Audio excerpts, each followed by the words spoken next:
Hi, Jason Fladlien here, and if you're looking to expand your business while cutting down on your personal involvement in your business, then you're going to love this video. When it comes to outsourcing correctly, there are three primary things you must focus on.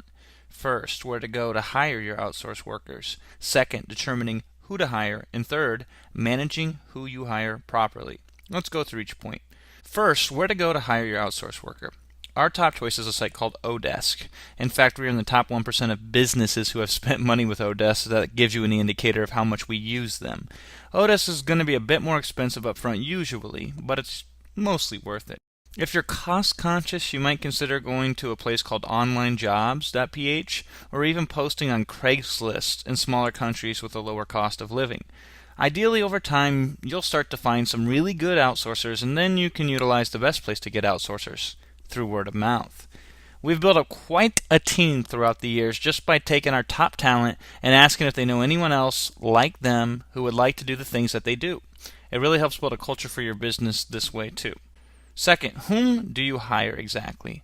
Let's say you started combing through one of those places that I recommended and you see some different talent that you think looks promising. Well, how do you choose this person for the job over another person? Often you don't. We usually hire 3 people to perform the same task initially. Now, it might seem wasteful, but experience proves otherwise. If you outsource linearly, meaning you delegate one task and wait for its completion before moving on to the next task, you're going to have a bad time. Here's the real scoop. No matter how much vetting you do, no matter how promising the resume looks, no matter how many 5-star ratings or good feedback the person has, you just don't know. You don't know how good they'll perform at the job you want to give them. So don't give them the full job at first. Just give them a small piece. And give the same piece to the best 3 people you find. I like to spread the cost too. I try to find a real cheap provider, a middle-of-the-road provider, and one on the high end. You'll discover what you pay and the quality you get are often 2 different things. It's very possible with this strategy to find unbelievably talented people who work at competitive wages. Finally, how are you going to manage your outsourcers? There are 2 considerations here: the tools you use and your process. The paradox of outsourcing is the first time you do it, it will usually take you longer to outsource a task than if you did it yourself. This is why people go too long without outsourcing. You just have to suck it up and realize up front that, initially outsourcing is going to slow things down. That's because you need to be extremely specific with what you want and how you want it delivered.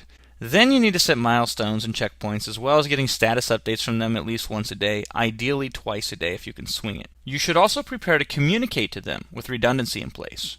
For example, make them send you both a Skype message and an email when they complete a task. This way nothing gets lost. Consider using something like Dropbox or Google Drive to check things in and figure out how you're going to handle updates and version control as well. Ideally, this should be thought out in advance of hiring the outsourcer. So there you have it. If you're dealing with the prospect of outsourcing and it's sort of freaking you out, no sweat. Just focus on using the places we recommend to hire talent and go through the process of hiring the talent and communicating with them how I described in this video. If you want to know more about the outsourcing process, then check out the description below this video.